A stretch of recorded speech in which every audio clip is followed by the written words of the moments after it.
Pemirsa, sejumlah roket Katyusha Hizbullah kembali menghantam posisi Zionis. Dalam operasi ganda Hizbullah, roket Katyusha yang ditembakkan ke Kiryat Shmona berhasil menembus Iron Dome. Roket mematikan itu juga diklaim sukses meledakkan dua markas Zionis yang ada di wilayah tersebut. Dilansir dari Al-Mayadin, hal itu telah dikonfirmasi oleh pasukan Hizbullah dari Lebanon pada Rabu 17 April 2024. Hizbullah mengaku pasukannya kembali melancarkan sejumlah operasi ke posisi Zionis. Seusai menyerang pangkalan udara Meron, Hizbullah juga menyerang dua markas Zionis di Kiryat Shmona menggunakan roket Katyusha, yakni markas Komando Brigade Timur 769 dan markas Komando Divisi 146 Israel. Pasalnya, sejumlah roket Katyusha yang ditembakkan dari Lebanon berhasil menembus Iron Dome dan menghantam dua markas tersebut. Hal itu juga dibenarkan oleh media Zionis. Menurut media tersebut, sejumlah infrastruktur Israel mengalami kerusakan imbas serangan Hizbullah. Namun tak dijelaskan soal ada atau tidaknya korban jiwa dalam serangan tersebut. Pemirsa, pasukan Hizbullah dari Lebanon kembali menyerang posisi Zionis. Lebih dari 20 roket diluncurkan Hizbullah ke wilayah Al-Jalil Barat yang diduduki. Akibat serangan tersebut, sirine peringatan meraung-raung tanpa henti. Dilansir dari Al-Mayadin, hal itu telah dikonfirmasi oleh media Israel pada Rabu 17 April 2024. Dalam laporan tersebut dijelaskan lebih dari 20 roket Hizbullah menghantam Al-Jalil Barat. Akibat serangan puluhan roket tersebut, sirine peringatan juga terdengar tanpa henti. Namun hingga saat ini belum diketahui secara pasti soal total korban jiwa imbas serangan tersebut. Media tersebut hanya mengungkapkan bahwa Hizbullah meluncurkan 20 roket setelah menyerang wilayah Kiryat Shmona menggunakan sejumlah roket Katyusha. Pasalnya, serangan di Kiryat Shmona mengakibatkan kerusakan infrastruktur, yakni di dua markas Komando Brigade Timur 769 dan markas Komando Divisi 146 Israel. Pemirsa, polisi berhasil menangkap sosok pengendara mobil Toyota Fortuner yang menggunakan plat dinas TNI palsu Rabu 17 April 2024. Hal itu dibenarkan oleh Kabid Humas Polda Metro Jaya, Kombes Ade Arysyam Indradi. Ade mengatakan saat ini penyidik masih melakukan pendalaman terlebih dahulu terkait kasus tersebut. Meski begitu, Ade masih belum menjelaskan lebih jauh ihwal kronologi penangkapan terhadap pengemudi Fortuner tersebut. Dia menyebut hal tersebut akan diungkapkan dalam konferensi pers. Dari informasi yang dihimpun, pengemudi Fortuner berinisial PWGA, dia ditangkap di rumahnya yang terletak di Cempaka Putih, Jakarta Pusat pada Selasa 16 April 2024 kemarin. Sebagaimana diberitakan sebelumnya, PWGA viral di media sosial setelah mobil Toyota Fortuner berplat dinas TNI yang dia kemudikan menabrak kendaraan wartawan di tol Jakarta Cikampek. Dalam video yang beredar, ia sempat cekcok dengan pengendara lain dan mengaku seorang anggota TNI. Namun setelahnya ia mengaku bahwa yang merupakan anggota TNI adalah sang kakak. Setelah diselidiki lebih jauh, plat dinas TNI yang ia gunakan merupakan milik Marsda TNI Purnawirawan Asep Adang Supriyadi. Namun plat itu dipalsukan dan kemudian digunakan oleh pengemudi Fortuner tersebut. Dari hasil pemeriksaan juga dipastikan yang bersangkutan bukan anggota TNI, melainkan warga sipil yang berprofesi sebagai pengusaha.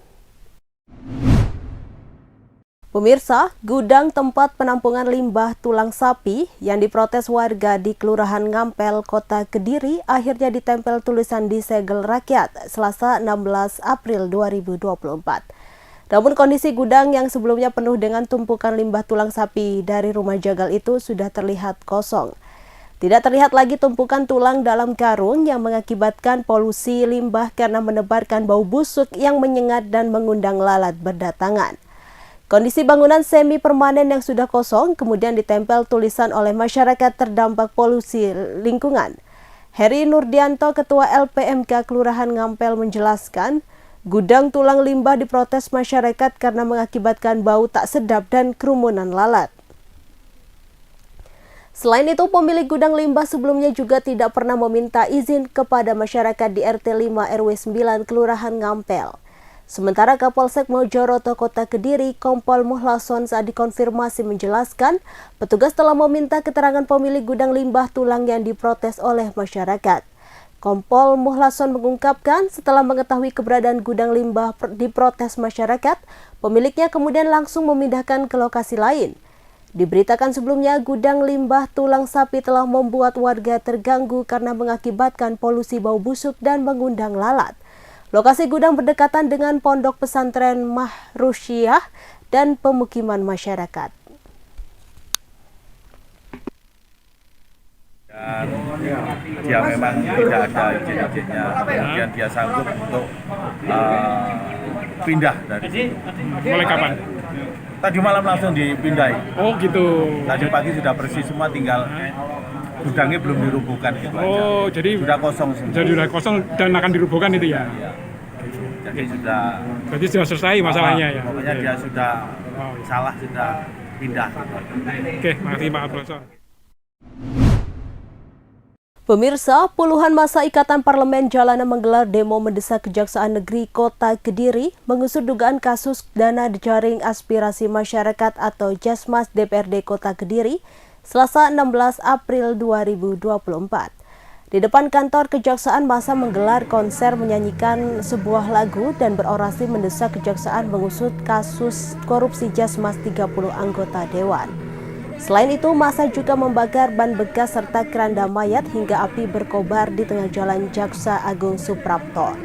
Sempat terjadi insiden antara massa dengan aparat kepolisian yang mencoba memadamkan api karena massa tidak terima api yang berkobar dipadamkan dengan alat pemadam. Petugas yang melakukan pemadaman sempat dikejar massa namun berhasil dicegah. Karena mendapatkan perlawanan, akhirnya petugas membiarkan api berkobar di tengah jalan. Basuki selaku Korlap Aksi menjelaskan, aksinya dilakukan untuk menuntut aparat segera mengusut kasus dugaan korupsi dana Jasmas 30 anggota DPRD Kota Kediri. Basuki sangat mendukung pihak kejaksaan mengusut kasus dugaan korupsi yang dilakukan oleh oknum anggota dewan yang bermain di belakang kasus dana Jasmas. Untuk mengusut kasus ini, Basuki juga meminta kejaksaan untuk memeriksa seluruh anggota DPRD Kota Kediri yang berjumlah 30 orang. Sementara dari perhitungan yang dilakukan oleh pegiat Ikatan Parlemen Jalanan, kerugian negara dari kasus korupsi dana Jasmas mencapai sekitar 28 miliar rupiah. Jumlah kerugian ini merupakan akumulasi dana Jasmas anggota DPRD Kota Kediri pada periode 5 tahun masa jabatannya. Diharapkan dengan adanya pengusutan dana Jasmas agar masyarakat mengetahui ada penyelewengan dana Jasmas. Sementara Boma Wira Gumilar Kasih Intel Kejari Kota Kediri saat dikonfirmasi menjelaskan telah mendapatkan pengaduan berkaitan dengan dana Jasmas anggota DPRD Kota Kediri. Dana Jasmas yang dilaporkan tahun anggaran 2019, 2020, 2021, 2022, dan 2023. Menyusul pengaduan tersebut, pihak Kejaksaan Negeri Kota Kediri telah melakukan pengumpulan bahan keterangan atau pool bucket. Diungkapkan Kasih Intel dari pengaduan yang masuk menuntut seluruh anggota DPRD Kota Kediri sejumlah 30 orang untuk diperiksa. Namun penyidik kejaksaan akan mencermati siapa saja anggota dewan yang berpotensi melakukan penyelewengan dana Jasmas berdasarkan hasil pemeriksaan. Ditambahkan pemeriksaan kasus dana Jasmas sudah berlangsung sejak sebulan terakhir. Setidaknya sudah ada 6 orang anggota dewan yang sudah dimintai keterangan.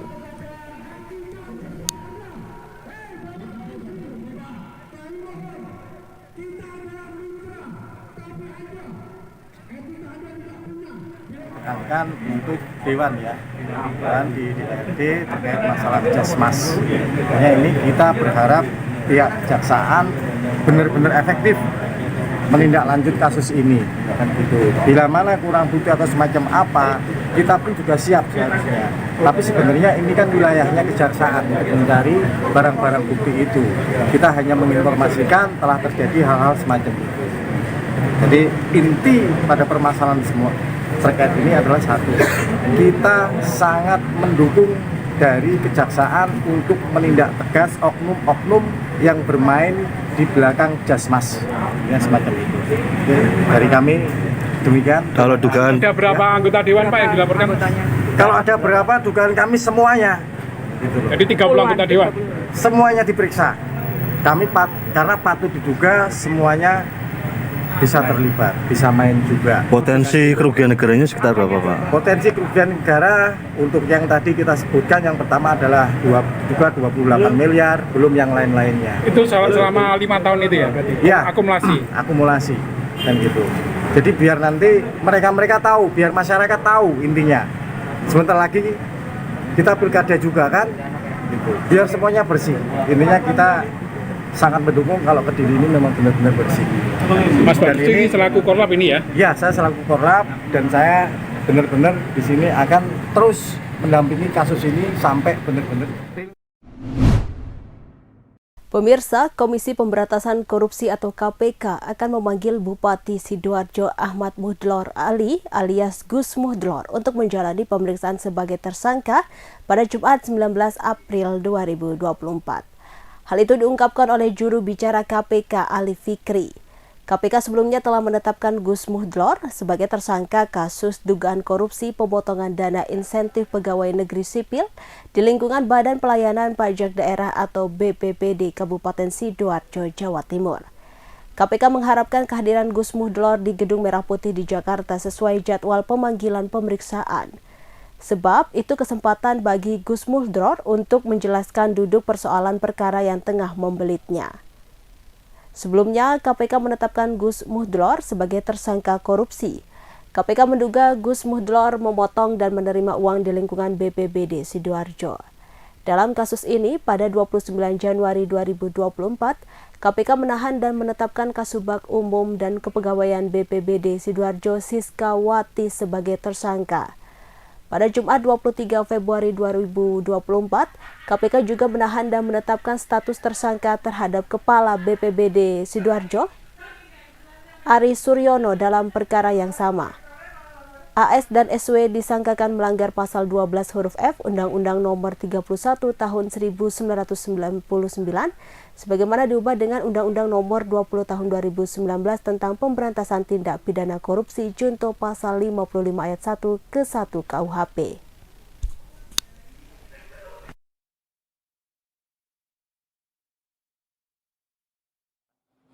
Detailing lagi bersama teman-teman dari tim pengacara kami.